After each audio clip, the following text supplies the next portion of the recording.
Bueno, y a continuación la charla final, el doctor Carlos Fondevila, médico hematólogo, médico de la Clínica Basterrica de la Ciudad de Buenos Aires, profesor de Medicina Interna y Hematología de la Universidad del Salvador, miembro del grupo Hemostasis y Trombosis en la Mujer del grupo CAT, y el tema a abordar es: ¿anticonceptivos orales son suficientes para desencadenar una enfermedad tromboembólica?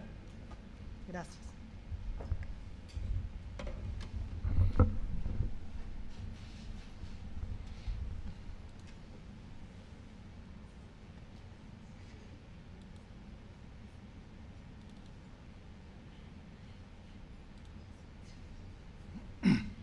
Hola, buenas tardes.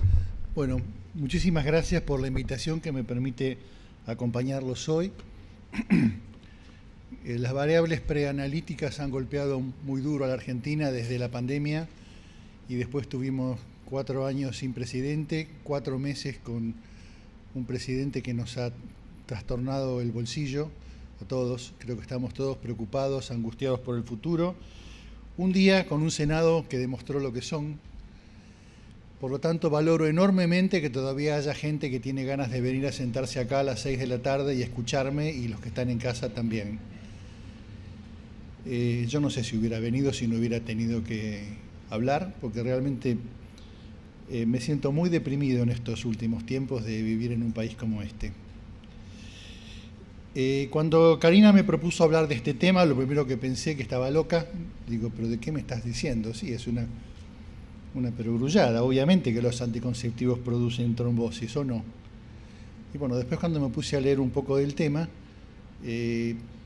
probablemente haya tenido razón Karina en elegir este tema para ayudarnos a pensar distinto. A lo mejor no los voy a convencer con lo que les diga. De hecho, yo no quedé muy convencido de lo que les voy a mostrar, pero por lo menos abre el camino para que empecemos a tener una actitud más vigilante de la trombosis hormonal, y a lo mejor en el futuro detectamos que algunas mujeres merecen ser anticoaguladas durante más tiempo que lo que pensábamos. Vamos a ver si lo logro. A ver cuál será el botón.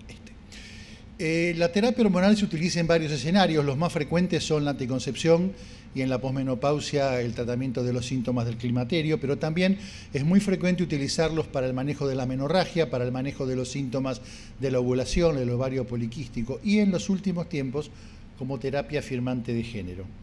La forma más común son los contraceptivos orales combinados, es decir, estrógeno y algún progestágeno, pero también hay formas de solo progestágeno y formas de solo estrógeno, al menos en la mujer que no tiene útero. La vía oral y la vía local en forma de DIU son las más utilizadas, pero también hay implantes subcutáneos de progestágenos, parches transdérmicos de estrógenos, el anillo vaginal y el uso tópico. En todos los casos, el uso de terapia hormonal duplica o cuadruplica el riesgo de trombosis venosa profunda. La mayoría de los eventos ocurren dentro de los primeros meses y muchas veces sin ningún otro factor de riesgo, al menos ninguno que yo pueda detectar con la inspección, percusión, palpación y auscultación. Muestra sinergismo con otros factores de riesgo clásicos: la edad, la obesidad, una historia personal o familiar de trombosis o la presencia de trombofilia, y tal vez, y digo solo tal vez, habría menos riesgo con el uso no oral. La base de esta trombogenicidad está en un estadio hipercoagulable que tiene mucho que ver con el uso oral y el pasaje hepático del estrógeno, y allí gatilla el exceso de síntesis de factores procoagulantes, de fibrinógeno y de von Willebrand, genera una resistencia adquirida a la proteína S activada, descenso de algunos inhibidores como la proteína S y el TFPI, un estado de hipofibrinolisis, y todo esto se potencia, presenta un sinergismo con el factor 5 Leiden, y es menos evidente, pero es menos evidente con otras trombofilias. El mayor riesgo de trombosis se ve cuando uno combina alta dosis de estrógenos con progestágenos de tercera generación, la edad avanzada por arriba de los 45 años, las nuevas usuarias, en especial cuando además son jóvenes, el Body Mass Index elevado, la presencia de trombofilia, tiene 6 veces más riesgo que la mujer con hormonas sin trombofilia, y la historia familiar de trombosis que duplica el riesgo. Pero si el familiar con trombosis tiene menos de 50 años, si hay más de un familiar con trombosis, o el familiar con trombosis trombosó en el contexto de tratamiento hormonal, este riesgo se cuadruplica. La peor combinación de contraceptivos orales combinados es el uso de alta dosis de etinilestradiol, más de 30 microgramos, combinados con algún progestágeno de tercera o cuarta generación, como el Gestodene, el Desorgestrel, la drospirenona, etc. Y la menor son las minidosis de estrógenos, 20 microgramos o menos, combinado con el levonorgestrel, y más recientemente la introducción en el mercado del valerato de estradiol combinado con el dienogest. Hay algunas poblaciones particularmente problemáticas, y son tres: aquellas mujeres que han tenido una trombosis, ya sea espontánea o provocada, aquellas mujeres que tienen familiares de primer grado con trombosis venosa profunda, tuvieran o no trombofilia demostrada, y las mujeres que son portadoras asintomáticas, detectadas de manera incidental, de alguna trombofilia. Estas tres poblaciones no deberían recibir anticonceptivos estrogénicos sin necesidad de hacer ningún test confirmatorio en hacer el screening de trombofilia. ¿Tenés esta historia? No te puedo dar estrógenos. Sí pueden recibir progestágenos. Hay otras poblaciones de riesgo, por ejemplo, las mujeres con historia de trombosis venosa superficial no asociada a catéter, o trombosis venosa superficial y cáncer, o trombosis venosa superficial y trombofilia. Las mujeres con historia de ACV o de trombosis arterial, como ya mencionaron hace un rato, las mujeres con historia de migraña con aura, y aquellas que tienen anticuerpos antifosfolipídicos de riesgo, es decir, doble y sobre todo triple positivo, o clínica trombótica o clínica obstétrica, y enfermedades clínicas con riesgo trombótico, como es el síndrome nefrótico, como son las vasculitis en actividad. Estas mujeres tampoco deben recibir anticonceptivos combinados, excepto que además estén anticoaguladas. En cambio, sí pueden recibir progestágenos, con excepción de un progestágeno que es peligroso, que es el acetato de medroxiprogesterona por vía intramuscular. Sería el único que, utilizado solo, tiene riesgo trombótico.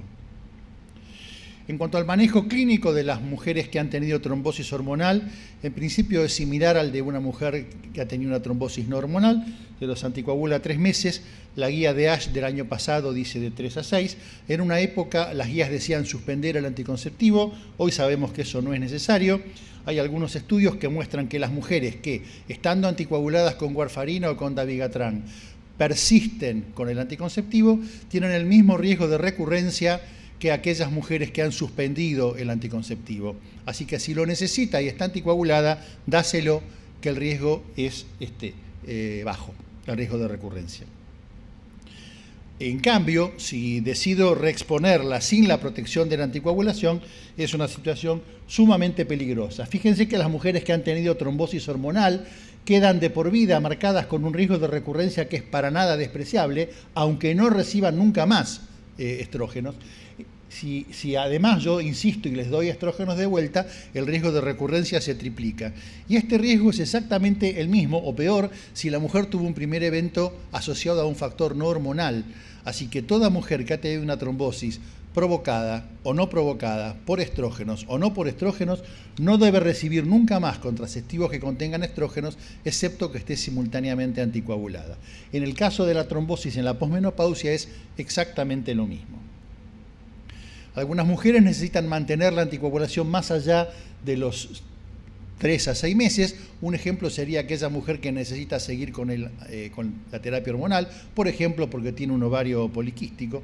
Aquella mujer que tiene persistencia de algún factor de riesgo. Y dentro de esto, y muy recientemente, las guías que se publicaron el año pasado de ASH hablan específicamente de la mujer con trombosis hormonal y trombofilia o anticuerpos antifosfolipídicos como una candidata a anticoagulación extendida. ¿Cuál es la posibilidad de tener trombofilia en una mujer que tiene una trombosis hormonal? Aproximadamente un 40%, es decir, es muy alta. Ojo, no piensen que toda mujer que tiene trombosis en el contexto de hormona va a tener trombofilia. Y por otro lado, no solo la trombofilia es un marcador de mujer con trombosis hormonal. En esta diapositiva, fíjense que en azul están las trombosis espontáneas o no provocadas, en verde están las trombosis asociadas a cualquier otro factor de riesgo, y en rojo están las trombosis hormonales. Fíjense que la posibilidad de pescar trombofilia está en todas las situaciones, es decir, puede haber mujeres trombofílicas cuando ha habido una trombosis espontánea, puede haber mujeres trombofílicas cuando ha habido una trombosis gatillada por un factor de riesgo común, como puede ser una cirugía. Sin embargo, fíjense que la mayor prevalencia se la llevan las barras rojas, que son las mujeres con trombosis asociada a anticonceptivos. Y dentro de estas, la mayor prevalencia corresponde al 5-Leiden y a la protrombina 20-210. Creo que esto ya ustedes ya lo sabían. Entonces la pregunta es si debo investigar trombofilia en una mujer que ha tenido una trombosis asociada a hormona. Y bueno, es divergente, es la opinión de los expertos. La guía NICE dice que no. La guía NICE no habla de trombosis hormonal, habla de trombosis provocada y dice que no se justifica en una trombosis provocada y tampoco se justifica cuando, por alguna circunstancia, yo ya decidí que esa mujer va a estar anticoagulada de manera indefinida. Esto parece más de sentido común.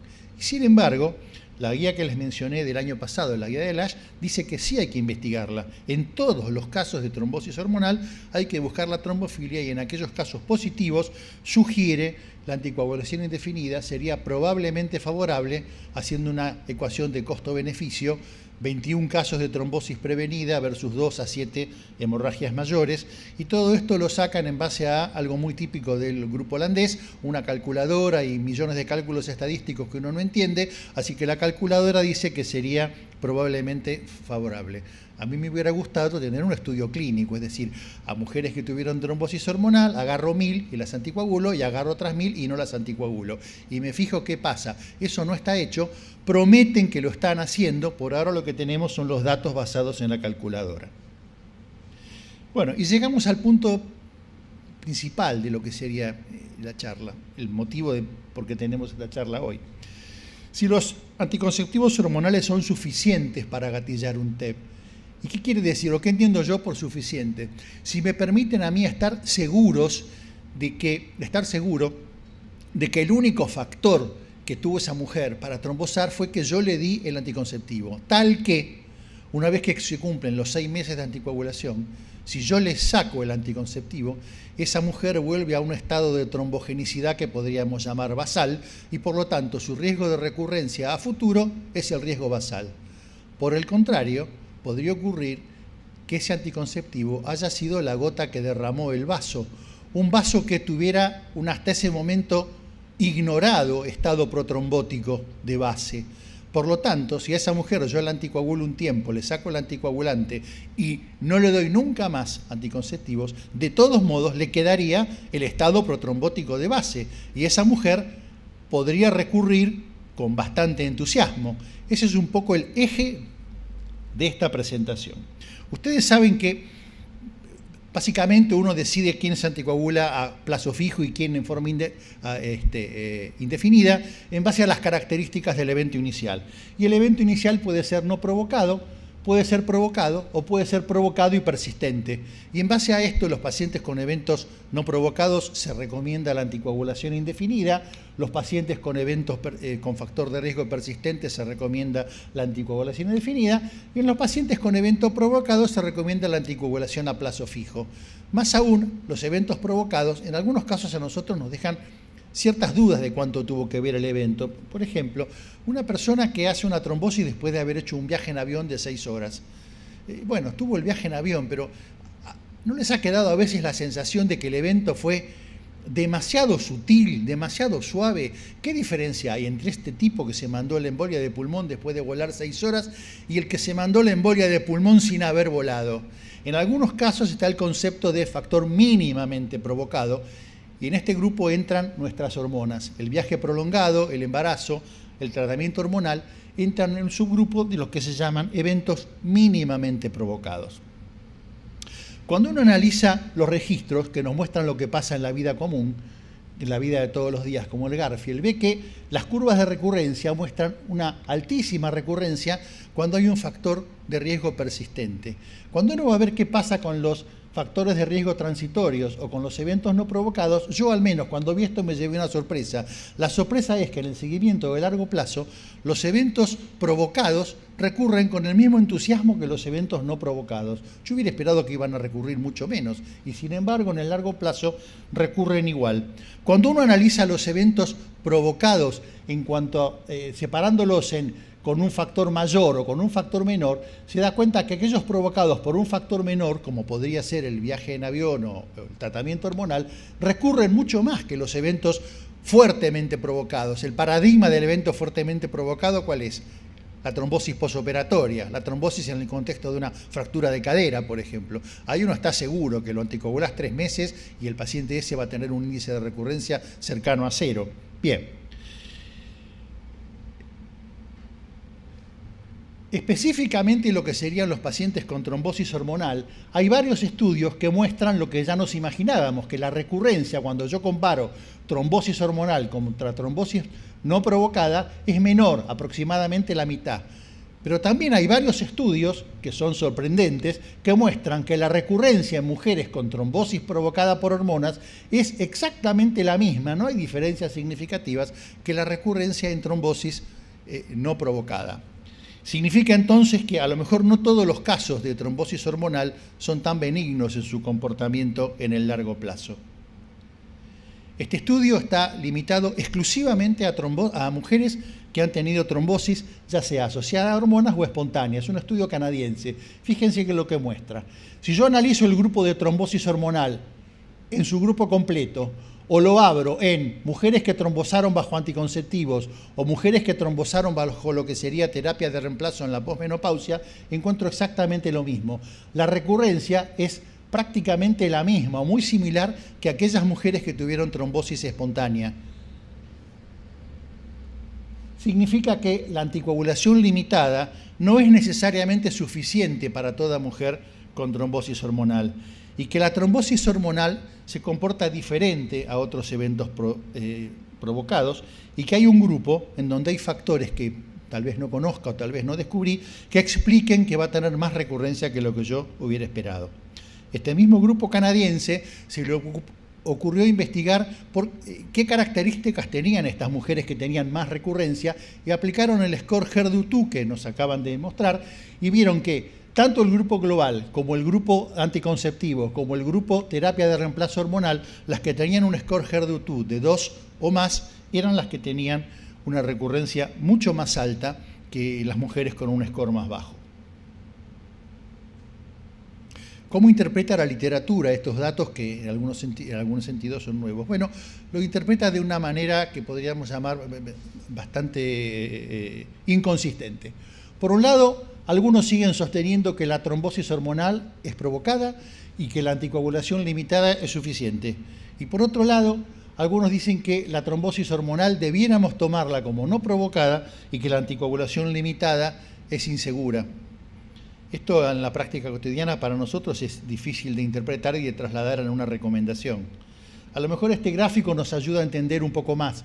Si yo marco acá la potencial de recurrencia partiendo de un potencial muy bajo, cercano a 0, en la trombosis posoperatoria común y corriente, y un potencial muy alto de un 30% o más en la trombosis espontánea y sobre todo en la trombosis con un factor de riesgo persistente, podríamos ubicar a la mujer que hace trombosis hormonal en el medio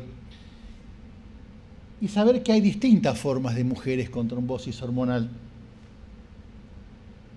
Por un lado, tenemos a aquella mujer que trombosa habiendo recibido alta dosis de estrógeno, que es una mujer joven, que trombosa inmediatamente en los primeros meses que empezó a tomar el anticonceptivo y que cuando yo le suspendo la anticoagulación tiene un score HER2, puede buscar otro, pero en realidad el que está demostrado es el HER2, pero en el futuro podremos identificar algún otro score bajo.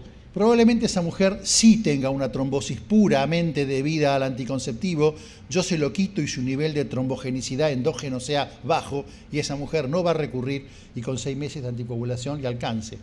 Pero por otro lado, tengo una mujer que trombosó con una dosis de estrógeno muy baja, que tiene 40 o 45 años, que recibe los anticonceptivos hace 10. Si tiene algún factor protrombótico, ¿por qué no trombosó antes? Que tiene un score HER2 elevado, que tiene una trombofilia. Esta mujer yo no estoy seguro si la hormona fue la responsable del evento o la hormona fue un epifenómeno que se sumó a un estado protrombótico que se fue generando o con el avance de la edad o con situaciones propias de la paciente y entonces esta mujer podría ameritar una anticoagulación mucho más prolongada o indefinida. En conclusión, la recurrencia fuera de la anticoagulación en el tromboembolismo hormonal es mayor a muchos eventos provocados. De hecho, hay series en donde la recurrencia es similar a la trombosis no provocada. Esto sugiere una tendencia trombótica de base, y el estímulo hormonal sería un gatillante de menor cuantía, un gatillante nimio, y estas mujeres la anticoagulación limitada a 3 o 6 meses probablemente va a ser insuficiente. La opuesta, anticoagulación extendida, tal vez sea fácil de ver o de anticipar en mujeres en donde coexisten otros factores evidentes de riesgo, la edad, la obesidad, un Escorger-Dutu, o que han debutado muy tarde, o que han utilizado dosis de estrógenos muy bajas. Sin embargo, hoy por hoy recomendar anticoagulación extendida en todas las mujeres con trombosis hormonal, sobre todo en ausencia de estudios clínicos, me parece un poco aventurado. En cuanto al punto de investigar trombofilia, tampoco estamos en claro, es controvertido. Por un lado tenemos la posición extremista del NICE que dice a ninguno, la otra posición extremista de los holandeses que dicen a todas, y si te da positiva, anticoagulación indefinida. Probablemente una posición intermedia o más equilibrada.